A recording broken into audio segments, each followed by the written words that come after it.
গল্পের শুরু হয় হিউবার্ট ন্যাশনাল ব্যাংক থেকে, যেখানে চোর হয়ে যাওয়া স্পেশাল ফোর্সের কমান্ডোরা তাদের প্রথম চুরিতে এই ব্যাংকটিকেই লক্ষ্য বানালো। তাদের লিডার সরাসরি ব্যাংক ম্যানেজারের কাছে গেল এবং এক মুহূর্ত না ভেবেই তার বুকে গুলি মারল, যা দেখে পুরো ব্যাংক স্তব্ধ হয়ে গেল এবং সেখানে থাকা মানুষগুলো ভয়ে কাঁপতে লাগল। এরপর চোরেরা সুপরিকল্পিতভাবে সিকিউরিটি গার্ডদের কাবু করে ফেলল এবং হলের মাঝখানে একটি ব্লুটুথ স্পিকার ছুড়ে দিল, যেখান থেকে এক কর্কশ আওয়াজ ভেসে আসলো, সবাই নিচে শুয়ে পড়ো এবং নিজের হাত মাটিতে রাখো। এতে ভয়ে সবাই সাথে সাথে নিচে বসে পড়ল এবং ব্যাংকের কর্মচারীরা ঘাবড়ে গিয়ে সেফ খুলে দিল।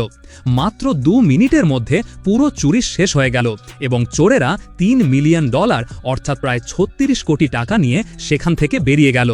পালানোর সময় তারা সেখানে একটি মোশন অ্যাক্টিভেটেড বোমা ফেলে গেল এবং সেই স্পিকার থেকেই আবার হুমকি দেওয়া হলো যে যদি কেউ উঠে দাঁড়ায় বা পুলিশকে ফোন করে তবে 15 মিনিটের মধ্যে বোমাটি ফেটে যাবে। যাওয়ার সময় লিডার সিসিটিভি ক্যামেরার দিকে তাকালো এবং সেটিকে গুলি করে নষ্ট করে দিল। চোখের পলকে এই চোরেরা শহরের অলিগলিতে এমনভাবে মিলিয়ে গেল যেন তারা কখনো সেখানে ছিলই না। প্রায় 25 মিনিট পর FBI এই চুরির খবর পেল, কিন্তু অকুস্থলে মাত্র একটি সূত্র বাকি ছিল, আর সেটি হল বোমার ওপর থাকা একটি আঙুলের ছাপ। এছাড়া আর কোনো প্রমাণ পাওয়া গেল না, যা দেখে সেক্রেটারি জনাথন অবাক হয়ে গেল। সে বুঝতে পারল না যে এত সহজে চুরি করার পর চোরেরা কেন ব্যাংক ম্যানেজারকে মারল। তার সন্দেহ হল যে এর পেছনে কোনো বড় রহস্য লুকিয়ে আছে, তাই সে প্রমাণ খুঁজতে বেরোল। কিন্তু তার সঙ্গী জানালো যে পুলিশ বোমাটি নিজেদের সাথে নিয়ে গিয়েছে। এটা দেখে জনাথন আরও রেগে গেল যে এই কেসে পুলিশ কেন নাক গলাচ্ছে। রাগে সে সরাসরি থানায় পৌঁছালো এবং পুলিশ চিফ ব্রায়ানকে খুঁজে তাকে জিজ্ঞেস করল যে এটা FBI এর মামলা, তবে পুলিশ কেন এতে ঢুকছে এবং যা যা প্রমাণ পাওয়া গিয়েছে তা যেন এখনই তার হাতে তুলে দেয়। এটা শুনে ব্রায়ান ঘাবড়ে গেল এবং জানালো যে আঙুলের ছাপ পাওয়া গিয়েছে তা জেমস নামের এক ব্যক্তির, যে আগে স্পেশাল ফোর্সে ছিল। প্রায় 5 বছর আগে জেমস এবং তার টিম কিছু কলেজ ছাত্রকে অপহরণ করেছিল এবং মুক্তিপণ চেয়েছিল, কিন্তু সময়মতো টাকা না পাওয়ায় তারা সবাইকে মেরে ফেলেছিল। এরপর ফৌজের অন্য এক ইউনিট সেই সব বিদ্রোহী কমান্ডোদের খুঁজে বের করে মেরে ফেলল এবং এখন জেমসের পরিবারে শুধু তার ছোট ভাই রেঞ্জারই বেঁচে আছে। পুলিশের সন্দেহ হলো যে যখন জেমস এবং তার পুরো টিম মারা গিয়েছে তখন এই চুরি নিশ্চয়ই রেঞ্জার করেছে এবং কোনো প্রযুক্তির সাহায্য নিয়ে সে জেমসের আঙুলের ছাপ সেখানে লাগিয়ে দিয়েছে। তখনই এজেন্ট ওয়েলস খবর নিয়ে আসলো যে চুরির সময় রেঞ্জারকে একটি দোকানে দেখা গিয়েছিল, তাই তাকে ধরা সম্ভব হলো না, কারণ একজন মানুষ একই সময়ে 2 জায়গায় কিভাবে থাকতে পারে। এটা শুনে জনাথন বুঝতে পারল যে চোরেরা ইচ্ছা করে সবাইকে বিভ্রান্ত করার চেষ্টা করছে, কারণ এই চোরেরা যেভাবে কাজ করছে তারা স্পেশাল ফোর্সের হতেই পারে না, কেননা স্পেশাল ফোর্সের কেউ কখনো নিজের আঙুলের ছাপ ফেলে যাবে না। তাই তারা হয় খুব নির্বোধ নয়তো অত্যন্ত চতুর। এজেন্টরা যখন এই রহস্য সমাধানের চেষ্টা করছিল তখনই আরও একটি চুরির ঘটনা ঘটল এবং এবার চোরেরা ব্যাংক ম্যানেজারের পরিবারের ক্ষতি করার হুমকি দিয়ে তাকে দিয়ে ব্যাংকের সেফ খুলিয়ে নিল। ম্যানেজার কানে ইয়ারপিস লাগিয়ে ব্যাংকের ভেতরে গেল এবং ভয়ে সবাইকে ব্রেকফাস্টের জন্য বাইরে পাঠিয়ে দিল। এরপর সে কাঁপা কাঁপা হাতে সিন্দুক খুলে দিল এবং কাজ শেষ হতেই চোরেরা ব্যাংকের দিকে এগোলো। তখন ব্যাংক থেকে বের হওয়া এক নারী কর্মচারীর সাথে তাদের দেখা হলো, যে ভয়ে অ্যালার্ম বাজাতে গিয়েছিল, কিন্তু ম্যানেজার তাকে আটকে দিল এবং পরিস্থিতি সামলে নিল। চোরেরা আবারও স্পিকারে সেই কঠোর কণ্ঠস্বর বাজালো এবং পুরো ব্যাংক নিজেদের নিয়ন্ত্রণে নিয়ে নিল। কিন্তু এবার তারা টাকা নয় বরং সেফে রাখা কিছু বিশেষ নথিপত্র নিল। সবচেয়ে অবাক করার মতো বিষয় ছিল যে তারা আহত গার্ডের চিকিৎসা করালো এবং সেই নারী কর্মচারীকে দিয়েই তার ব্যান্ডেজ করিয়ে দিল। এতে পরিষ্কার বোঝা গেল যে তারা বিনা কারণে কাউকে মারে না। আর এখান থেকেই প্রশ্ন উঠল যে প্রথম চুরিতে ব্যাংক ম্যানেজারকে কেন মারা হয়েছিল। কিছুক্ষণের মধ্যেই এর উত্তর পাওয়া গেল, যখন বৃষ্টিতে তৃতীয় ম্যানেজার অফিসে যাওয়ার জন্য বেরোলো এবং এক চোর তার গাড়ির দরজা খুলে তাকে বাইরে টেনে নামালো। ভেজা রাস্তায় পড়ে গিয়ে সে সামলানোর সুযোগ পেল না এবং তার গলায় একটি ছুরি চালিয়ে দেওয়া হলো। এদিকে ব্যাংকের মালিক জেফ্রি জানতে পারল যে তার 2টি ব্রাঞ্চে লুট হয়েছে এবং সে টাকার চেয়েও সেই নথিপত্র নিয়েই বেশি চিন্তিত হয়ে পড়ল, যেগুলোতে তার এক বড় রহস্য লুকানো ছিল। টানা 2টি চুরির পর সেক্রেটারি জনাথন আরও অস্থির হয়ে পড়ল, কারণ আঙুলের ছাপ ছাড়া চোরেরা আর কোনো সূত্রই রেখে যায়নি। তাকে সবচেয়ে বেশি ভাবাচ্ছিল যে এক ব্যাংকে চোরেরা ম্যানেজারকে মেরে ফেলল, অথচ অন্য ব্যাংকে আহত গার্ডের প্রাণ বাঁচালো। এই অসংলগ্ন আচরণ দেখে জনাথন ভাবল যে এই কেসে অবশ্যই কোনো গোপন রহস্য আছে, যার জন্য চোরেরা এত দূর যাচ্ছে। এই দ্বিধায় সে বেঁচে থাকা ব্যাংক ম্যানেজারকে জিজ্ঞাসাবাদ করল, যদিও সেখান থেকে বিশেষ কিছু পাওয়ার আশা তার ছিল না। কিন্তু ম্যানেজার অজান্তেই এক বড় সূত্র দিয়ে দিল। জনাথন যখন জিজ্ঞেস করল যে ব্যাংকের মালিক জেফ্রি কি প্রায়ই এখানে আসে, তখন ম্যানেজার জানালো যে জেফ্রি অনেক ধনী মানুষ, যার সারা দেশে 3000 ব্যাংক ব্রাঞ্চ আছে। সে এত ছোট ব্রাঞ্চে আসার সময় পায় না এবং তার সবচেয়ে বড় ব্রাঞ্চেও বছরে এক আধ বারই যায়। কিন্তু অদ্ভুত ব্যাপার ছিল যে ইদানিং জেফ্রি প্রতিদিন এই ছোট ব্রাঞ্চে আসছিল, তাও আবার ক্লোজিং টাইমে, এবং নিজেই সিন্দুক চেক করছিল। এটা শুনেই জনাথনের কাছে পরিষ্কার হয়ে গেল যে এখানে নিশ্চয়ই কোনো গোলমাল আছে। এরই মধ্যে এক সহকর্মী তাকে আরও অবাক করার মতো খবর দিল যে চুরি করা নোটগুলোর সিরিয়াল নাম্বার ট্র্যাক করে দেখা গিয়েছে পুরো $3 মিলিয়ন একটি দাতব্য সংস্থায় দান করে দেওয়া হয়েছে। এত বড় তথ্য পুলিশ চিফ ব্রায়ান জনাথনকে জানায়নি। এতে সে আরও রেগে গেল এবং এজেন্ট ওয়েলসকে ব্রায়ানের সাথে মিলে তদন্ত করার আদেশ দিল। টেকনিক্যাল ডিপার্টমেন্টগুলিতে পাওয়া ফিঙ্গারপ্রিন্ট থেকে নিশ্চিত করল যে ওটা জেমসেরই আঙুলের ছাপ, এবং এটাই জনাথনকে সবচেয়ে বেশি ভাবাতে লাগলো যে মানুষ মারা গিয়েছে সে আবার জীবিত হলো কি করে। এখন পর্যন্ত 2 জায়গাতেই এমন প্রমাণ পাওয়া গিয়েছিল যেখানে জেমসের ছাপ ছিল, এবং এটাই জনাথনকে সবচেয়ে বেশি ধাঁধায় ফেলে দিল। তার মনে হল পুরনো অপহরণের কেসে নিশ্চয়ই এমন কিছু লুকানো আছে যা এখন সামনে আসছে। এই ভেবে সে তার এক সঙ্গীকে আদেশ দিল জেফ্রির ওপর কড়া নজর রাখতে এবং তার সব গোপন খবর বের করতে। পরের দিন ব্যাংক ম্যানেজারের শেষকৃত্যে জেফ্রি নিজে পৌঁছালো এবং তার সাথে সেই এলাকার এক নেতাকেও দেখা গেল। 2 ছোট ব্রাঞ্চের ম্যানেজারের মৃত্যুতে এত বড় মাপের মানুষের আশা জনাথনের কাছে খুব অদ্ভুত লাগল। জনাথনের সন্দেহ আরও বাড়ল এবং এরই মধ্যে ব্রায়ান অনিচ্ছা সত্ত্বেও ওয়েলসের সাথে তদন্তে লেগে থাকল। সেখানে তারা এক গুরুত্বপূর্ণ সাক্ষী খুঁজে পেল। একটি জুয়েলারি শপের সিকিউরিটি গার্ড জানালো যে সন্দেহ হলে তার গাড়ির নাম্বার লিখে রাখার অভ্যাস আছে এবং সে চোরদের গাড়ির নাম্বার লিখে রেখেছিল। যখন সেই নাম্বারের তদন্ত করা হলো তখন জানা গেল যে গাড়িটি রেঞ্জারের নামে, এবং এই তথ্য পাওয়া মাত্রই ব্রায়ান সাথে সাথে রেঞ্জারকে ধরার নির্দেশ দিল। ঠিক সেই সময়ে হেডকোয়ার্টারে জনাথনের হাতে এক অদ্ভুত ফাইল আসলো, যা সে প্রথমে ইনভেস্টিগেশন রিপোর্ট ভেবেছিল, কিন্তু তার ভেতর থেকে কিছু ছবি বের হলো। সেই ছবিগুলোতে জেফ্রি এবং সেই নেতাকে খুব ঘনিষ্ঠ দেখাচ্ছিল, এবং এটা পরিষ্কার হয়ে গেল যে এটা চোরদের পক্ষ থেকেই পাঠানো হয়েছে। সব সূত্র মিলিয়ে জনাথন সিদ্ধান্ত নিল যে এবার তাকে জেফ্রির সাথে সরাসরি কথা বলতে হবে। পরের দিন সে ব্যাংকের হেডকোয়ার্টারে গিয়ে তার সাথে দেখা করল, যেখানে সে তার মৃত ছোট ভাইয়ের কথা উল্লেখ করল যে পুরনো সেই অপহরণের শিকার হয়েছিল এবং যাকে সেই স্পেশাল ফোর্সের টিমই অপহরণ করেছিল, যেখানে জেমসও ছিল। জনাথনের প্রশ্নে জেফ্রি একদম শান্ত থাকল এবং কোনো প্রতিক্রিয়া দেখালো না। কিন্তু জনাথন যখন সরাসরি জিজ্ঞেস করল যে চুরি হওয়া নথিপত্রে কি ছিল, তখন এটা শুনেই জেফ্রির মুখ লাল হয়ে গেল। এটা দেখেই জনাথন বুঝল যে জেফ্রির সেই ছোট ব্রাঞ্চে বারবার যাওয়া কোনো সাধারণ বিষয় ছিল না, বরং তা বড় কোনো রহস্যের সাথে জড়িত ছিল। রাগে জেফ্রি সিকিউরিটি ডাকল এবং জনাথনকে জোর করে হেডকোয়ার্টার থেকে বের করে দেওয়া হলো।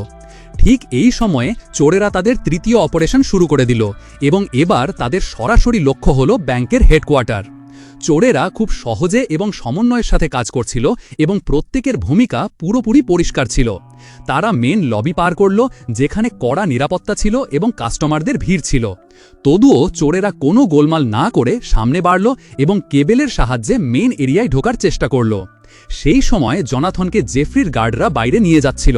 তখনই সে চোরদের দেখে ফেলে এবং লোকজনকে শুয়ে পড়তে বলল, যার ফলে ব্যাংকে আতঙ্ক ছড়িয়ে পড়ল। চোরেরা সুযোগ দেখে এক সিকিউরিটি গার্ডকে ধরে ফেলল এবং তখনই জেফ্রিও সামনে আসলো। এরপর FBI এর পক্ষ থেকে গুলি চালানো শুরু হলো। এক গুলি ভুল করে সিকিউরিটি গার্ডের গায়ে লাগলো এবং জনাথনের গুলিতে এক চোর আহত হয়ে পড়ে গেল, যাকে মৃত বলে মনে হচ্ছিল। কিন্তু কিছুক্ষণ পরই সে হঠাৎ উঠে আক্রমণ করে বসল। পরিস্থিতি খারাপ দেখে জনাথন প্রথমে জেফ্রিকে নিরাপদ জায়গায় পৌঁছালো এবং তারপর ফিরে চোরদের সাথে লড়াইয়ে নামল। কিন্তু এবার চোরেরা তার উপর ভারী হয়ে পড়ল এবং অবশেষে আহত সিকিউরিটি গার্ডের সাথে জনাথন কোনো মতে প্রাণ বাঁচিয়ে বেরোতে পারল।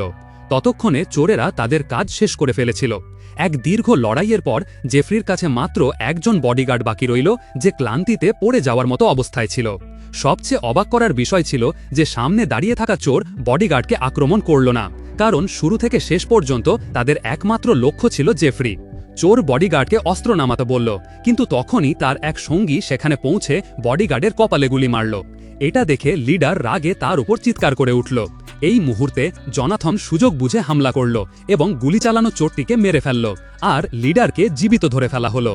পরিস্থিতি উল্টে যেতে দেখে চোরদের একজন সাথে সাথে এক নারী কর্মচারীকে ধরে ফেলল, যাতে তার বিনিময়ে নিজের সঙ্গীকে ছাড়িয়ে নিতে পারে।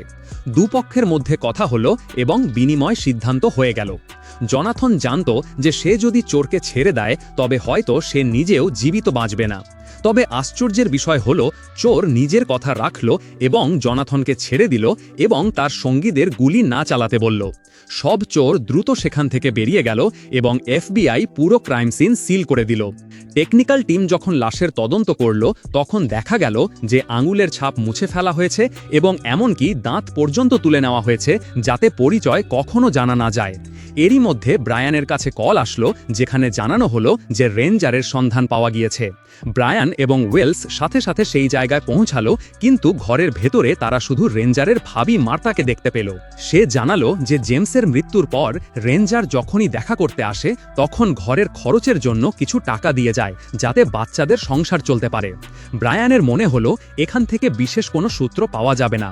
তখনই সে খবর পেল যে রেঞ্জারকে একটি পুরনো বাড়ির কাছে দেখা গিয়েছে, যেখানে হয়তো বাকি চোরেরা লুকিয়ে থাকতে পারে। কিন্তু ব্রায়ান এই কথা ওয়েলসের কাছ থেকে লুকিয়ে রাখল। আসল কারণ ছিল ব্রায়ানের স্ত্রী অনেক দিন ধরে ক্যান্সারের সাথে লড়াই করছিল এবং তার সামান্য বেতনে চিকিৎসা করানো অসম্ভব ছিল। নিজের স্ত্রীর কষ্টের কথা মনে করে ব্রায়ান আরও অসহায় হয়ে পড়ল এবং এক বড় সিদ্ধান্ত নিয়ে নিল। এরই মাঝে পরের দিন সকালে জনাথন এক অজানা ফাইল পেল, যা চোররাই পাঠিয়েছিল, এবং তা দেখা মাত্রই জনাথন কেঁপে উঠল। সেই ফাইলে জেফরির সব অপরাধ লেখা ছিল এবং সেই রহস্য পুরোপুরি সামনে আসলো, যা সে বছরের পর বছর ধরে লুকিয়ে রাখছিল। জানা গেল যে সেই পুরনো বড় অপহরণের ষড়যন্ত্র জেফরিই করেছিল, যাতে তার পরিবারের সম্পত্তি শুধু তারই কাছে থাকে এবং কোনো ভাগাভাগি না হয়। সে এক মিলিটারি অফিসারকে টাকা দিয়ে ভুয়া সন্ত্রাসী অভিযানের কাগজ তৈরি করালো এবং জেমসের স্পেশাল ফোর্স টিমকে সেই মিশনে পাঠিয়ে দিল। তারা ভেবেছিল যে তারা আসল সন্ত্রাসীদের মারছে, কিন্তু পরে জানা গেল যে তারা নিরপরাধ কলেজ স্টুডেন্ট ছিল, যাদের মধ্যে জেফরির ছোট ভাইও ছিল। এই সত্য জেনে পুরো টিম ভেঙে পড়ল। তারা বুঝতে পারল যে আদেশটি ভুল ছিল এবং তারা সাথে সাথে ওপরে রিপোর্ট পাঠিয়ে দিল। কিন্তু সত্য সামনে আসার আগেই অন্য এক স্পেশাল ফোর্স টিম তাদের ওপর হামলা করল। জেমসের টিম এর জন্য তৈরি ছিল না এবং অতর্কিত হামলায় তারা একে একে মারা যেতে লাগলো। এই হামলায় জেমসও মারা গেল এবং জেফরির ছোট ভাই মরতেই সৎ সম্পত্তি একা জেফরি পেল। নিজের অপরাধ ঢাকতে জেফরি ফৌজের কিছু অফিসারকে মোটা অঙ্কের টাকা দিয়ে জেমস এবং তার টিমকে দেশদ্রোহী ঘোষণা করিয়ে দিল। সে আগেই তার পরিকল্পনা মজবুত করতে জেমসের টিমের 3 জনকে কিনে নিয়েছিল। সেই 3 জন লোকই পরে 2 ব্যাংক ম্যানেজার হলো, যাদের চোরেরা মেরেছে, এবং তৃতীয় জন ছিল সেই নেতা যে জেমসের শেষকৃত্যে দেখা গিয়েছিল। এই 3 জন মিশনের দিন কোনো না কোনো বাহানায় ছুটি নিয়েছিল এবং পরে নিজের সঙ্গীদের বিরুদ্ধেই সাক্ষ্য দিয়েছিল। জেমসের টিম শেষ হওয়ার পর জেফরি এই 3 জনকে নিজের সিস্টেমে সামিল করে নিল এবং তাদের সাহায্যে নিজের ক্ষমতা বাড়াতে থাকল। সে ভেবেছিল তার রহস্য সব সময় চাপা থাকবে এবং সে এক আরামদায়ক ও ক্ষমতাধর জীবন কাটাবে। কিন্তু সত্য হলো, সেই মিশন থেকে কিছু স্পেশাল ফোর্স সৈনিক বেঁচে গিয়েছিল এবং সময়ের সাথে তারা বুঝতে পারল যে জেফরি তাদের ব্যবহার করেছে এবং তাদের দিয়েই তাদের ফৌজি ভাইদের মারিয়ে নিয়েছে। এই সত্যই তাদের মনে বছরের পর বছর ধরে জ্বলছিল এবং তাদের কখনো শান্তিতে বাঁচতে দেয়নি। আর্মি থেকে বের হওয়ার পর সেই বেঁচে যাওয়া সৈন্যরা মিলে প্রতিশোধ নেওয়ার সিদ্ধান্ত নিল এবং তাদের উদ্দেশ্য পরিষ্কার ছিল যে জেফরি এবং তার সঙ্গীদের শাস্তি পেতেই হবে। জনাথন এখন পুরো সত্য বুঝতে পারল এবং সে আন্দাজ করল যে রেঞ্জারের সাথেও এই খেলার কোনো গভীর সম্পর্ক আছে এবং যে টাকা সে মার্তাকে দেয় তা এই চুরির টাকাই হতে পারে। সে তার সঙ্গীদের এই দিক থেকে তদন্ত করতে বলল।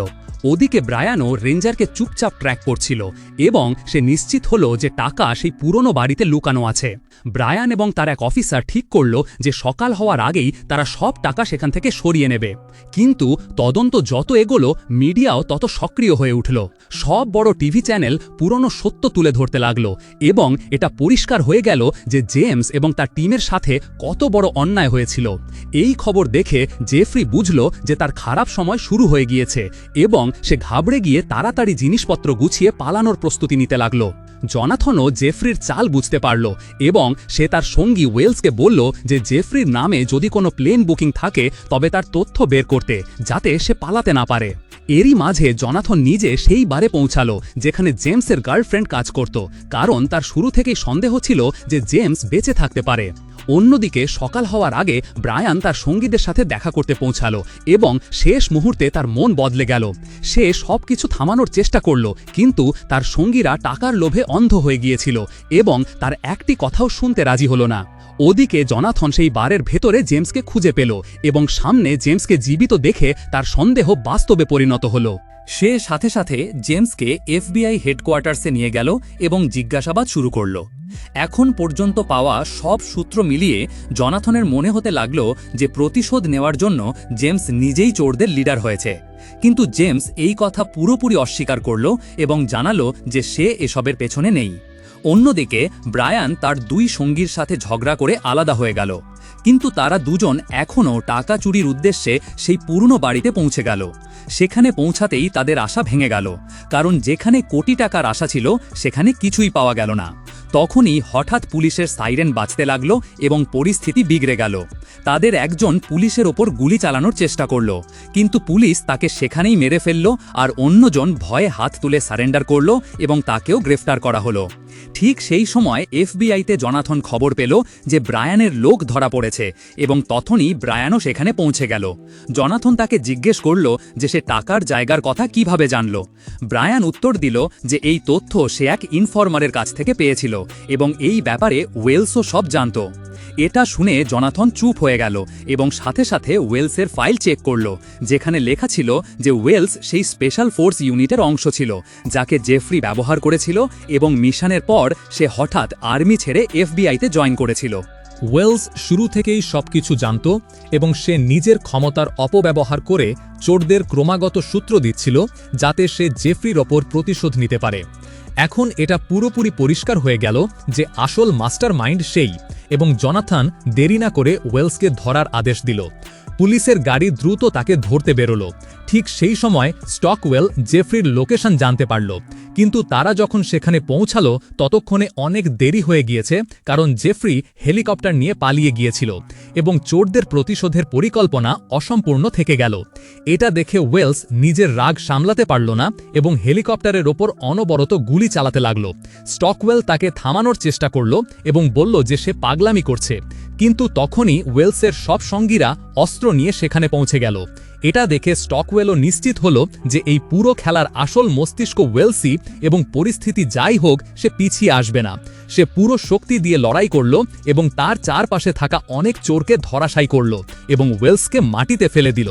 কিন্তু এরই মধ্যে এক চোর পেছন থেকে হামলা করল এবং রাইফেলের বাঁট দিয়ে স্টকওয়েলের মাথায় আঘাত করে তাকে অজ্ঞান করে দিল। কিছুক্ষণ পরই পুলিশের গাড়ি সাইরেন বাজিয়ে সেখানে পৌঁছালো এবং জনাথন দৌড়ে ছাদে আসলো, কিন্তু ততক্ষণে অনেক দেরি হয়ে গিয়েছে। ছাদে শুধু এক জখম স্টকওয়েল পড়েছিল আর ওয়েলস তার সঙ্গীদের নিয়ে ফেরার হয়ে গিয়েছিল। তখনই ব্রায়ানের মনে পড়ল যে সে ওয়েলসের গাড়িতে একটি ম্যাপ দেখেছিল যেখানে এক জায়গায় চিহ্ন দেওয়া ছিল এবং সেই স্মৃতির সাহায্যেই সে সেখানে পৌঁছালো যেখানে ওয়েলস টাকা শিফট করছিল। ব্রায়ানকে দেখেই ওয়েলস তাকে সেখান থেকে চুপচাপ চলে যেতে বলল, কিন্তু যখন ব্রায়ান পেছনে সরল না তখন ওয়েলস গুলি চালিয়ে দিল। তবে ওয়েলস ব্রায়ানকে ওভাবেই ছেড়ে দেওয়ার লোক ছিল না, তাই সে নিজেই পুলিশকে ব্রায়ানের লোকেশন জানিয়ে দিল এবং তারপর জেফ্রিকে খুঁজতে বেরোলো। জনাথনও তাদের এভাবে ছেড়ে দেওয়ার পাত্র ছিল না এবং কয়েক মাস পর তারা মেক্সিকোতে জেফ্রির সন্ধান পেল। জনাথনের পুরো বিশ্বাস ছিল যে ওয়েলসও ওখানেই থাকবে, তাই সে একাই তাকে খুঁজতে বেরোলো এবং যখন দুজনে মুখামুখি হলো তখন জনাথনের চোখে ওয়েলসের জন্য দয়া, রাগ আর কষ্ট সব একসাথে দেখা গেল। ওয়েলস জনাথনকে জানালো যে সে এবং তার সঙ্গীরা বছরের পর বছর ভেতরে ভেতরে মরছিল এবং সেই মিশনের সময়ই সে বুঝতে পেরেছিল যে কিছু একটা খুব ভুল হচ্ছে। কিন্তু এক ফৌজিকে প্রশ্ন করার অনুমতি দেওয়া হয় না, তাকে শুধু অর্ডার ফলো করতে হয়, এটাই তার দায়িত্ব ছিল। সেই দিনের সেই ভুল তাকে কখনো শান্তিতে ঘুমাতে দেয়নি এবং মিশন যত এগিয়েছে তার মনের ভয় তত গভীর হয়েছে। শেষে যখন শুধু জেমস বেঁচে রইল এবং তার চোখে ভয় দেখা গেল, তখন ওয়েলসের পুরো বিশ্বাস হলো যে তাদের সন্দেহ সঠিক ছিল এবং তাদের সবাইকে ওপরের স্তরের মানুষগুলো ব্যবহার করেছে। সত্য জানার পর ওয়েলস এবং তার সঙ্গীরা জেমসের মৃত্যুর নাটক সাজালো এবং কোনো মতে তার প্রাণ বাঁচালো। কিন্তু বেঁচে থেকেও জেমস সবকিছু হারালো, সে তার পরিচয় পর্যন্ত হারিয়ে ফেলল এবং যে মানুষ দেশের জন্য প্রাণ দিতে প্রস্তুত ছিল সেই এখন নিজের দেশে লুকিয়ে জীবন কাটাতে বাধ্য হল। অন্যদিকে ওয়েলস এবং তার সঙ্গীরা নিজেদের বন্ধুদের মারার বোঝা নিয়ে বেঁচে রইল এবং এই পুরো বেদনাদায়ক গল্পের আসল দায়ী ছিল শুধুমাত্র জেফ্রি। এজন্যই তারা প্রতিশোধ নেওয়ার সিদ্ধান্ত নিয়েছিল এবং এটা শুনে জনাথন ওয়েলসকে সরাসরি প্রশ্ন করল যে সেই নির্দোষ মানুষগুলোর কি হবে যারা এই সবের মাঝে বিনা কারণে মারা গেল। জনাথনের কণ্ঠস্বর ওয়েলসের কানে বাজতে লাগল এবং এটা শুনেই ওয়েলস পুরোপুরি ভেঙে পড়ল। সে বলতে লাগল যে সিকিউরিটি গার্ডকে মারার তার কোনো উদ্দেশ্য ছিল না, সে শুধু ভুল সময়ে সেখানে উপস্থিত ছিল এবং তারা তাকে বাঁচানোর সব রকম চেষ্টা করেছিল। এরপর দুজনের মধ্যে এই নিয়ে তর্ক শুরু হলো যে জেফ্রিকে মারা উচিত কিনা এবং পরিবেশ আরও থমথমে হয়ে গেল। শেষে জনাথন বলল যে সে একবার আগেও ওয়েলসের ওপর বিশ্বাস করেছিল এবং ধোঁকা পেয়েছিল, কিন্তু এবার সে শেষবারের মতো আবার বিশ্বাস করছে এবং এবার সে অনুতপ্ত হতে চায় না। এটা বলে জনাথন সরাসরি জেফ্রির দিকে এগোলো যে এখনও নিজের কাজের জন্য কোনো অনুশোচনা দেখাচ্ছিল না, বরং অহংকারে হাসছিল। জেফ্রির মনে হচ্ছিল মেক্সিকোতে এসে সে পুরোপুরি সুরক্ষিত হয়ে গিয়েছে এবং সে জনাথনকে হুমকি দিল যে যদি তার ক্ষতি করা হয় তবে জনাথনও অপরাধী হয়ে যাবে। কিন্তু এই কথাগুলোর জনাথনের ওপর কোনো প্রভাব পড়ল না। হঠাৎ জনাথন হামলা করল এবং জেফ্রির পেটে ছুরি ঢুকিয়ে দিল, যা দেখে আশেপাশে থাকা মানুষ ভয়ে পালাতে লাগল। জেফ্রির বডিগার্ড নিজের বসকে আহত দেখে বন্দুক বের করল, কিন্তু ওয়েলস আগেই তাকে দেখে ফেলল এবং গুলি মারল। এরপর জনাথন নিজের বন্দুক ওয়েলসের দিকে তাক করল এবং দুজনে একে অপরের সামনে দাঁড়িয়ে গেল, কিন্তু ওয়েলস নিজের বন্দুক নিচে নামিয়ে নিল এবং পিঠ ফিরিয়ে হাঁটতে শুরু করল।